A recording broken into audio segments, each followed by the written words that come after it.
Because being young and ambition is not enough. You need to bring your A game on the day of the match itself.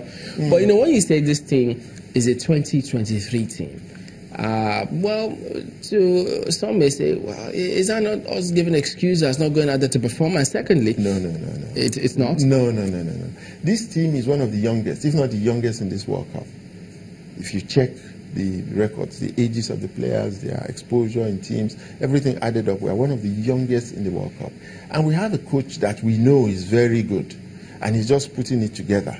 And to put together a good team from Africa, with our own psychology, with the way that we are brought up in Africa and all of that, and you want to join that with team tactics and organization, is not something that happens in a sprint. And I was going to ask, that also will depend on whether or not we're going to leave him there up until 2023. That's the coach. It's important.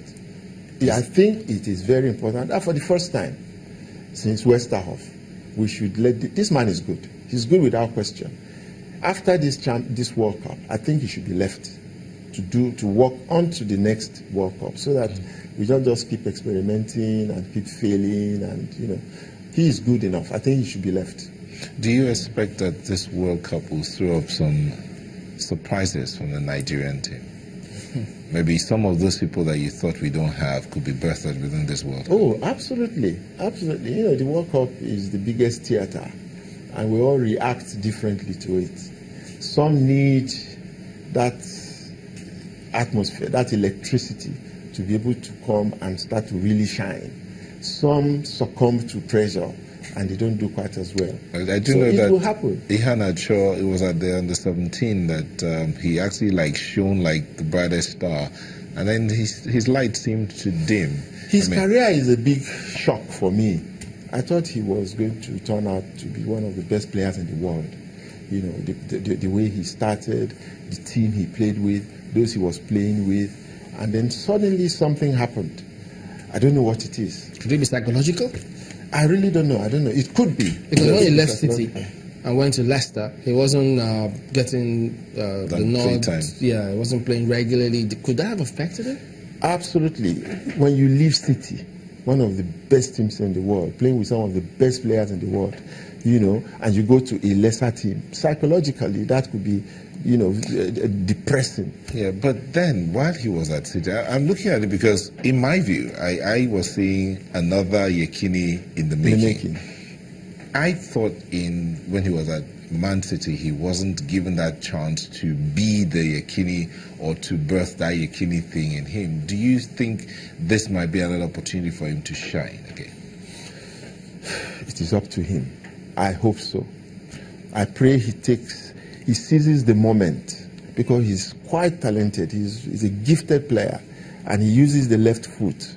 So that's a big advantage. What about a Wilfred Ndidi? No, he's kind of player. You know, he's a walker. He's a runner, non-stop runner. You know, so he's like, he plays like Shafiu Mohammed in those days. They never tire. 1 minute they're in front, the next minute they're tackling at the back, they're dispossessing opponents of the ball. So that's his own kind of a role. He's a destroyer. But he also shoots very well. We've seen him score some goals from distances. So he's good also. But he's not that kind of player you're looking for. So you think if he is there as a defensive midfielder, Mikel, he has to be an attacking one? No, Mikel cannot be an attacking midfield player. Mikel can either play defensive midfield or at best be the holding midfield, be in the middle, the general, the conductor. He doesn't have as much speed as he had before, and he tires out a little bit faster these days. So he, right in the middle of the field, taking responsibility, making sure that he keeps the team organized all the time. He's talking to them, holding on to the ball, and he can do all of these things. So his best position would be as, you know, a central midfield player. Venturing up front a few times, helping out in defense a few times, but generally calming the team down, because he has, you know, that ability. Okay. Well, just before we go, I mean, you talked about us fixing Nigeria. We need to see things from a very good perspective. Are you considering throwing your hat in the ring? You have heard.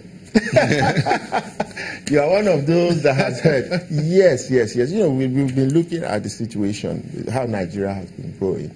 And at this age, what my mother told me is that, look, don't ever get to a certain age where you will look back and say, I wish I had done this. I have a great vision for this country. In 2003, I sold the idea that Nigeria should jointly host the first West African World Cup. Sepp Blatter bought it because he thought it was truly visionary. And Nigerians killed it because they did not see what I saw. But today, USA, Mexico, and Canada, a whole continent, are going to host the World Cup. So I have a great vision also for Ogun State, where I live, where I work. And that state could be the safest, the best state to live, to work, and to invest in within a very, very short time. I have that vision clearly in my head. And I want to, since I cannot pass it on to anybody to do it, I think I should try, so that it is never said that I didn't try. Are you sure you can't pass it on? Let's go. Sheikh Odegbami, very, very interesting having you on, and we wish you all the best. Thank you very much. So there you go. We'll be back in a moment. Don't go away.